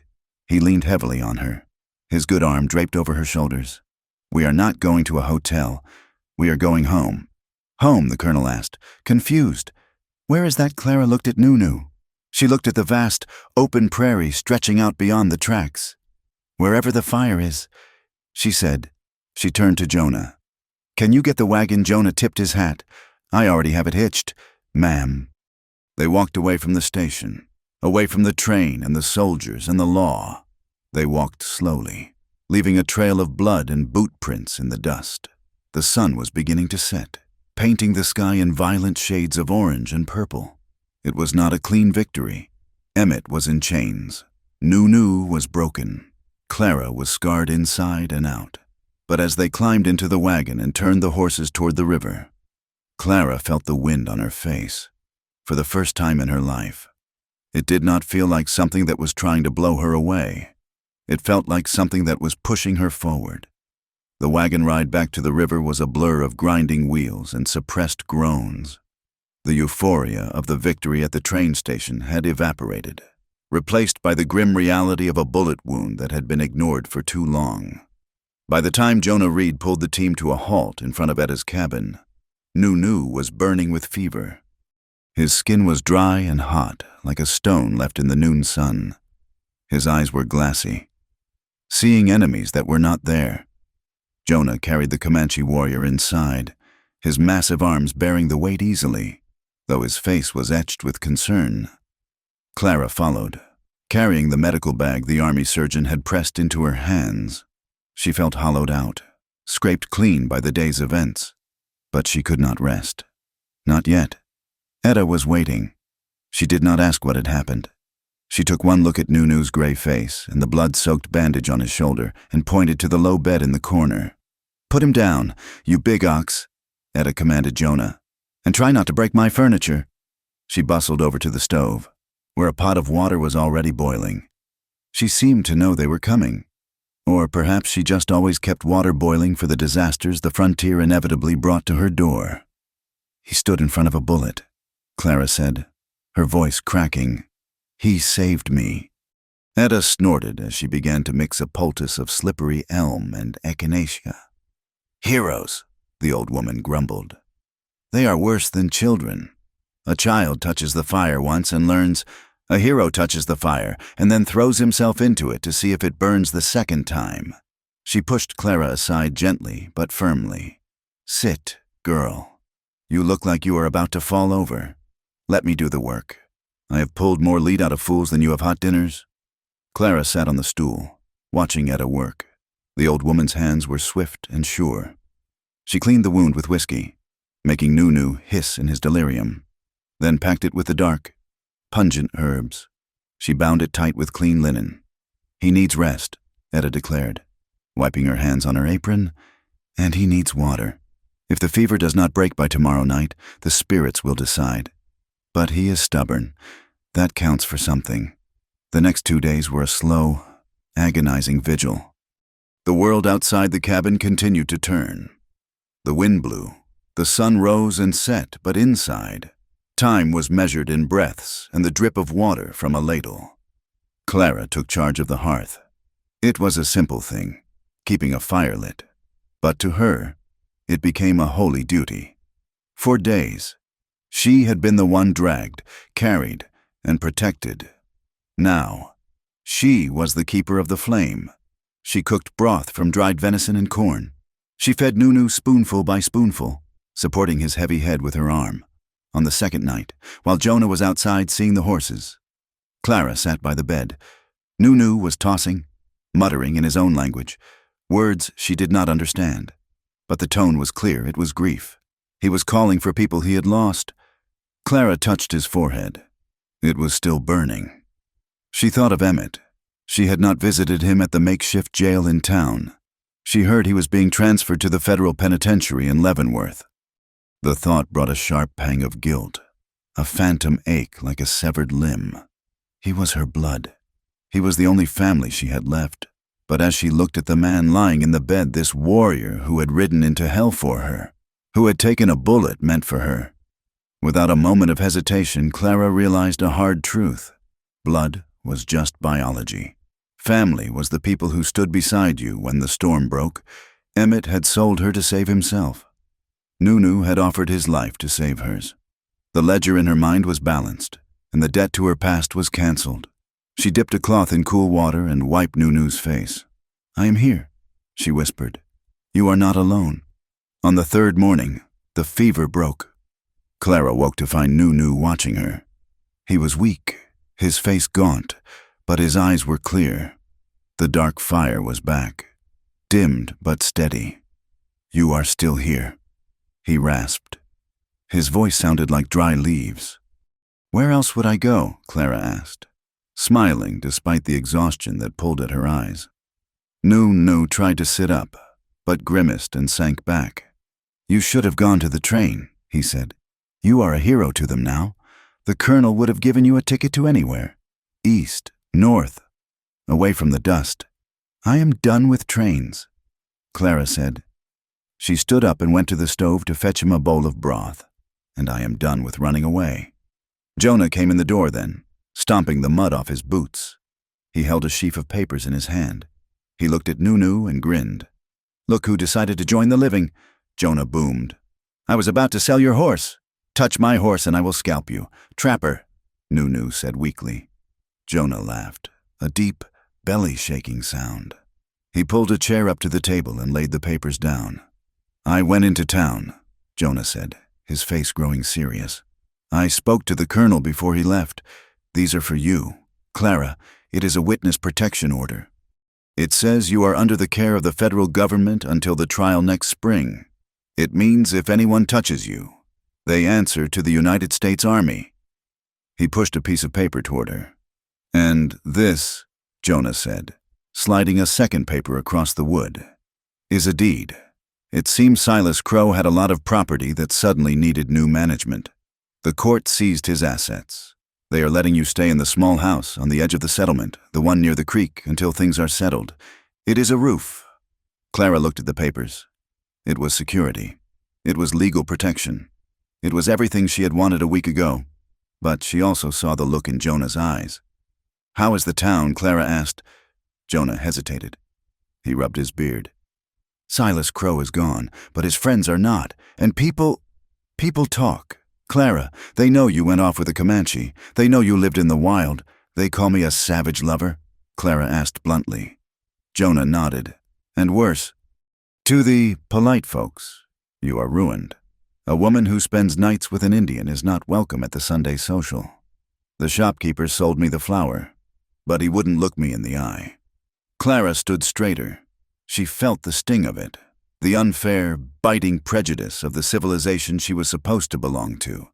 But then she looked at Nunu. He was watching her, waiting for her to crumble, waiting for her to realize that being with him was a social death sentence. "Let them talk," Clara said. Her voice was steel. "I would rather be a ruined woman who can sleep at night than a respectable lady who ignores the screams from the warehouse." Nunu closed his eyes for a moment, letting out a long breath. He was afraid. Not of bullets, not of death. He was afraid for her. He knew the hatred of the white world. He knew it ground people down like a millstone. Later that afternoon, while Etta and Jonah were tending the garden, Clara sat on the edge of the bed. She was peeling an apple with a small knife. "You should go," Nunu said suddenly. Clara did not look up. "Eat your apple. I am serious." "Clara," he said, reaching out to stop her hand. His grip was weak, but his intent was strong. "I am a warrior without a tribe right now. I am a target. If you stay with me, you will never be safe. You will be the woman who lives in the dirt. You will be spat on." Clara put the knife down. She turned to him. "Do you not want me?" she asked. Nunu looked at her, pain flashing across his face. "It is because I want you to tell me to go. I cannot build you a house of wood. I cannot give you silk dresses. I can only give you a fire and a horse and a life where you have to watch the horizon every day." Clara took his hand. She interlaced her fingers with his. His skin was dark against hers, rough and scarred. "I had a house of wood," Clara said softly, "and I had a brother who bought me silk dresses, and it was a prison. I do not want a house. No. I want a home, and home is not a place. It is a person." She leaned forward and kissed his forehead. "You said all of you are mine," she whispered. "Do not take it back now just because you are scared of what Mrs. Miller at the dry goods store thinks." Nunu looked at her for a long time. The silence between them was not the tense silence of the hunt, nor the awkward silence of strangers. It was a comfortable silence, a settling of foundations. "You are a stubborn woman," he murmured. "I had a good teacher," she replied. Peace, however, was a fragile thing in the territory. 2 nights later, the reminder came. They were asleep. Nunu was strong enough to sit up now and had moved to a pallet by the fire, refusing to take Etta's bed any longer. Clara slept on the rug nearby. The sound of shattering glass woke them. Something heavy crashed through the window, landing on the floorboards with a thud. "Get down," Jonah roared from the other room. Nunu was already moving, his instinct overriding his injury. He grabbed Clara and pulled her flat to the floor, covering her with his body. "Outside!" There was the sound of galloping hooves and high-pitched, drunken laughter. Fire Etta screamed. Through the broken window, a glow was growing. They had thrown a bottle filled with coal oil and a rag a Molotov cocktail. It had smashed against the wall of the lean-to where Jonah kept his supplies. Jonah kicked the door open, his rifle in hand. He fired 2 shots into the darkness, aiming at the sound of the retreating horses. Nunu grabbed a blanket and ran outside, ignoring the pain in his shoulder. Clara followed with a bucket of water from the rain barrel. It was not a large fire. The wood of the lean-to was damp from the recent frost. They managed to smother the flames in 10 minutes, beating it down with wet blankets and dirt. But as they stood there, panting, smelling the acrid smoke of burnt pine and oil, the message was clear. Jonah examined a rock that had been thrown near the door. Wrapped around it was a piece of paper. "Indian lover. Next time it is the house." Clara stared at the crude scrawl. Her hands were shaking, not from fear, but from a cold, simmering rage. "Crow's men," she asked, "or just local boys who think they are patriots?" Jonah spat. Throwing the rock into the dark, "It does not matter. The snake's head is cut off, but the body is still thrashing." Nunu stood by the smoking ruins of the lean-to. The exertion had made his wound bleed again. A dark stain was spreading on his shirt, but he stood tall. He looked at the moon, then at the dark, rolling hills to the west. "We cannot stay here," Nunu said. His voice was final. Jonah nodded grimly. "He is right. Etta is safe enough. They are scared of her curses. But as long as you two are here, you draw lightning. Where do we go? Clara asked. To the house in town. Nunu turned to her. No, a house in town is just a cage with a different lock. They will throw rocks through those windows too, or worse. He walked over to her. He placed his hands on her shoulders. The firelight flickered in his eyes, ancient and wild. We went to Caprock. He said, we go to the hidden canyons. We go to Tuhuya. Tuhuya. Clara repeated the name. The midwife. She is the grandmother of my band. Nunu said. She holds the memory of the people. If I bring you there, I am bringing you to the heart of the Comanche. It is not a white settlement. There are no judges there. But there is honor. He paused, searching her face. It is a hard life. Clara, we move with the buffalo. We sleep under the stars. But no one will sell you, and no one will burn your roof while you sleep. Clara looked at the charred wood of the lean-to. She looked at the vast, empty darkness of the prairie. She thought of the town with its whispers and its polite cruelty. And she thought of the way Nunu had looked at her when he said freedom is not letting anyone take what is yours. Take me to her, Clara said. Are you sure? Jonah asked, leaning on his rifle. Once you go into the canyon, you are stepping off the map. You disappear. I disappeared the night my brother sold me. Clara said, now I'm just choosing where I want to be found. Jonah grinned. He reached into his pocket and pulled out a pouch of tobacco. Well, I guess I am riding west too. Someone has to make sure you do not get lost. And I have never seen a Comanche wedding. I hear the food is terrible, but the dancing is good. No, Nu actually smiled. It was a rare, true smile that reached his eyes. We eat dog stew. Nu, said Deadpan. Clara laughed. It was a startled, genuine sound that broke the tension of the night. I will cook, she promised. The next morning, they packed the wagon. It was a light load. Clara left the silk dresses behind. She took the cast-iron skillet, a sack of coffee, the heavy buffalo coat Nunu had given her, and the ledger. She would not leave the book. It was her history now. Etta stood on the porch to watch them go. She did not cry. She handed Clara a small bag of dried herbs. For the infection, Etta said, and for the babies. When they come. Clara blushed. But she took the bag. Thank you, Etta. You kept my fire lit, Etta said gruffly. That is enough payment. Now go, before I get sentimental and start hugging people. Nunu mounted the paint pony, which had returned to the cabin on its own 2 days prior. He winced as he settled into the saddle, but he sat upright. He looked like a king returning to his kingdom. Clara climbed onto the wagon seat beside Jonah. She looked back at the cabin, at the river, at the edge of the world she had known. Ready, Jonah asked, gathering the reins. Clara looked forward, to the west, where the red cliffs of the Caprock rose like a promise against the blue sky. Drive, she said. The wagon lurched forward, the wheels crunching on the gravel. They moved away from the smoke and the laws and the fences, heading toward the open land where the only roof was the sky and the only law was the one you carried in your heart. The red walls of the Caprock Canyon rose around them like the nave of a great, open-air cathedral, shutting out the relentless wind of the plains and holding a silence that felt ancient. It had been 3 days since they left the smoking ruins of the lean-to. 3 days of navigating dry riverbeds and hidden trails that only Jonah Reed and Nunu could see, when they finally rode into the camp, nestled in a verdant hollow where a spring bubbled up from the limestone. There was no fanfare. There were no drums, no welcoming committee.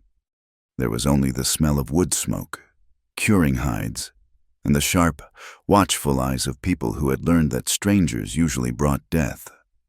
Clara Harlow sat on the wagon seat, her hands gripping the reins so hard her knuckles were white. She felt the weight of every gaze. The children stopped their games to stare at the white woman with the dusty face and the buffalo coat. The women looked up from their cooking fires, their expressions unreadable masks of appraisal. She had expected. She did not know what she had expected. Perhaps a confrontation, perhaps immediate acceptance because she was with Nunu. She got neither. She got indifference, which was somehow harder to bear. Nunu slid off his horse. He did not go to her immediately. He walked to the center of the circle, where an old woman sat on a buffalo robe, smoking a pipe carved from red stone. This was Tuhuya. She was impossibly old. Her face was a map of every winter the tribe had survived, etched with lines so deep they looked like cracks in dried mud.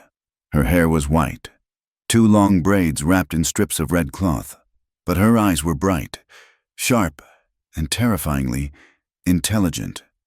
Nunu knelt before her. He spoke in his tongue, a low, rhythmic cadence. He gestured to his shoulder, then to the wagon, then to Clara. Tuhuya listened. She puffed on her pipe, the smoke curling around her head like a crown. Finally, she looked at Clara. She raised one gnarled finger and beckoned. Clara climbed down.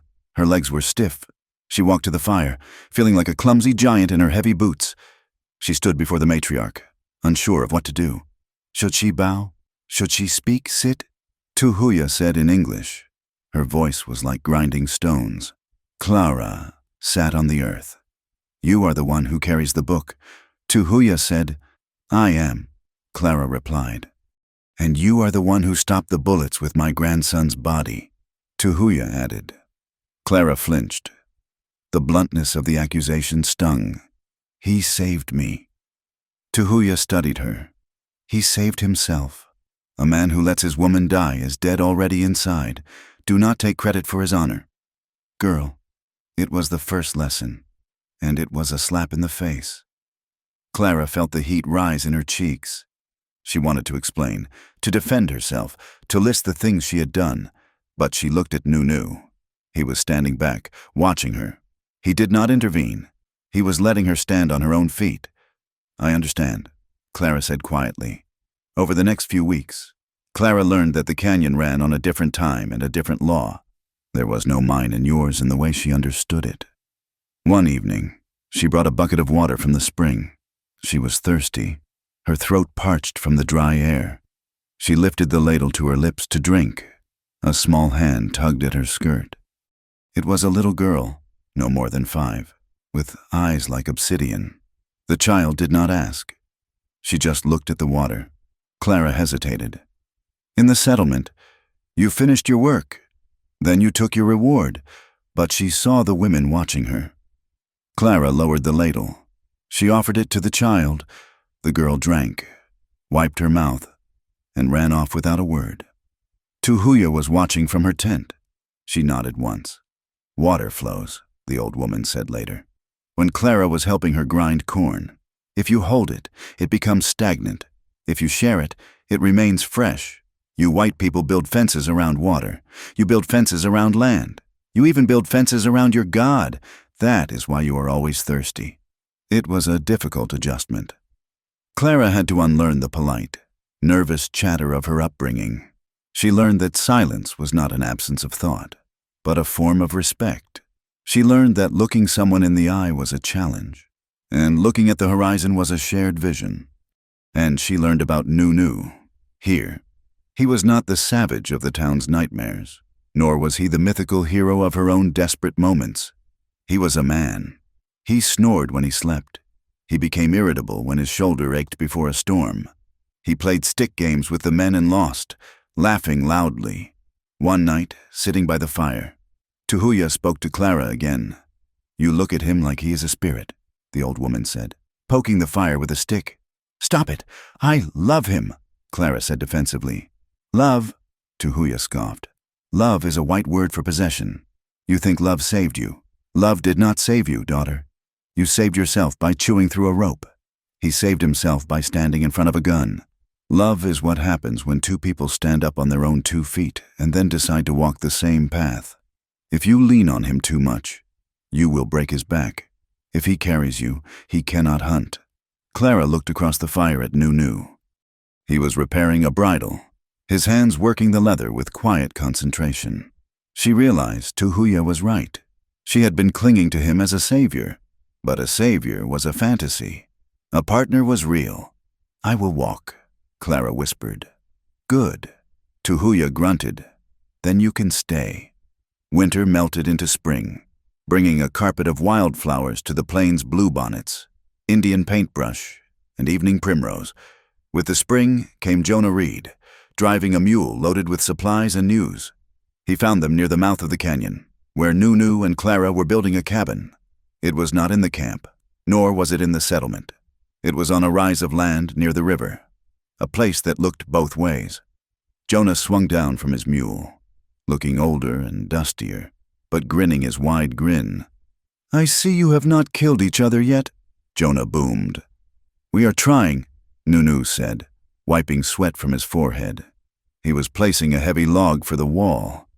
His shoulder was stiff, but the muscle had returned. Jonah sat on a stump and took a folded newspaper from his coat. The verdict came in from Leavenworth. Jonah said, Clara stopped mixing the mud for the chinking. She wiped her hands on her apron and walked over. She did not take the paper. She just waited. Silas Crow got 20 years. Jonah said, "Hard labor." The judge was a hard man from the north who did not like slavery. No matter what name it went by, they seized his assets. The money is going back to the Indian Bureau, though God knows if it will ever reach the tribes. But the network is broken. 2 girls were found in a house in New Orleans and sent back to their families in Oklahoma. Clara let out a breath she felt she had been holding since that night in the alley. It was not a perfect victory. 2 girls found meant dozens lost forever. But it was something. And Emmett, she asked. Her voice was steady. Jonah looked at his boots. 5 years. Accomplice to fraud. He is in the territorial prison. He sent a letter. Jonah held out a dirty envelope. Clara looked at it. She recognized the handwriting, the shaky, looping script of a man who was always afraid. She remembered the nights she had mended his clothes. She remembered the way he had looked at the ground when Pike took the rope. She took the letter. She held it for a moment, feeling the weight of the past. Then she walked to the fire where Nunu was boiling pitch for the roof. She dropped the envelope into the flames. "You aren't going to read it?" Jonah asked. Surprised. "No," Clara said.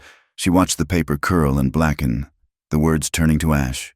"I know what it says. He is sorry. He was scared. He had no choice. It is always the same story." She looked at Jonah. "I do not hate him. Jonah, hate is too heavy to carry when you are building a house. But I do not need him. That is the difference. I forgive him for his sake. Not mine. But my life is here." Nunu watched her. Watched. He did not speak, but he nodded. It was a nod of respect.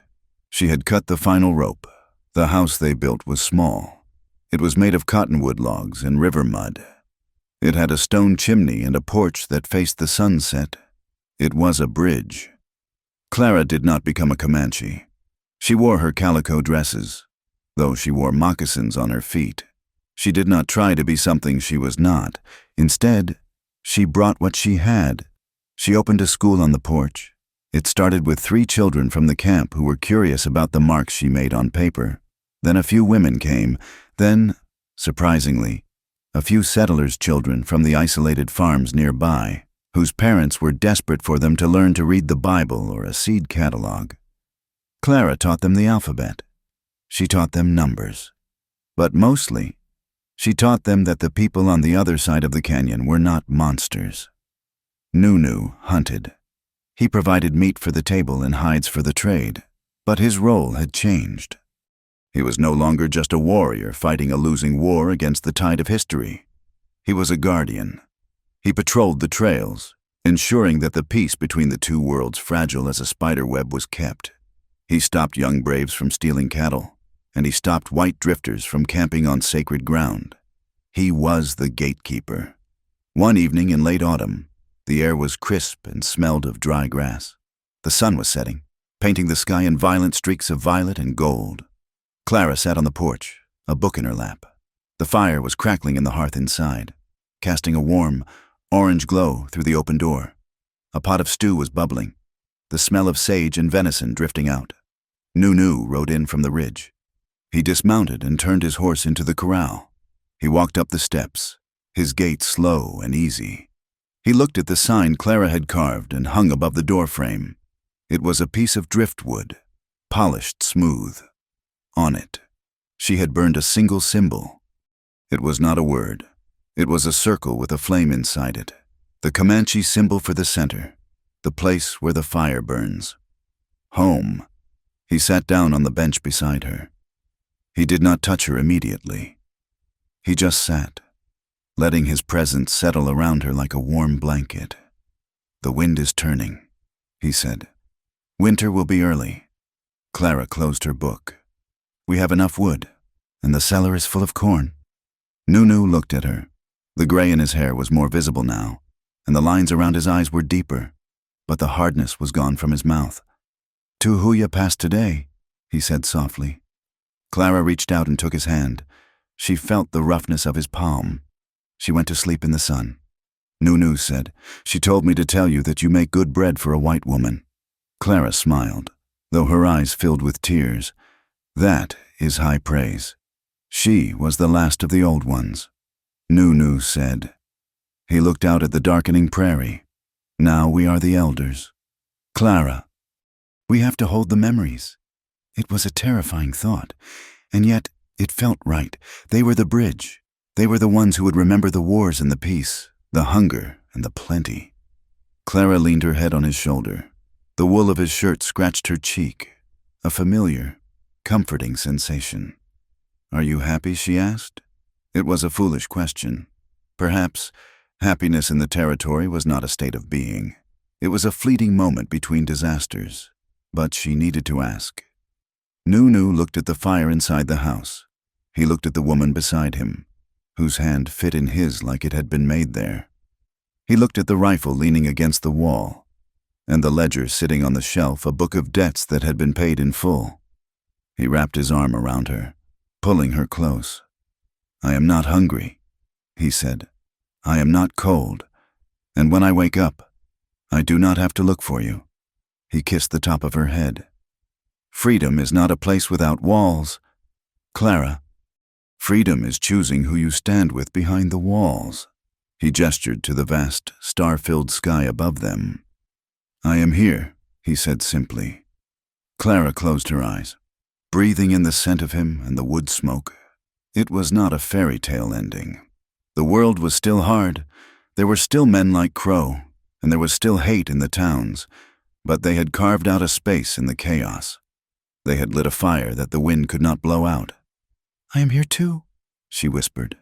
And as the night rolled in over the Texas plains, covering the scars of the land with a blanket of stars, the only sound was the wind in the grass and the steady, rhythmic beating of two hearts that had learned to beat as one. Thank you so much for listening to this story of the American frontier.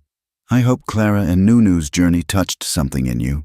If you enjoyed this tale, please let me know by leaving a comment below. I would love to hear where you are listening from and what you thought of the ending. Do not forget to subscribe to my channel, Wild West Tales, and hit that like button to support the channel.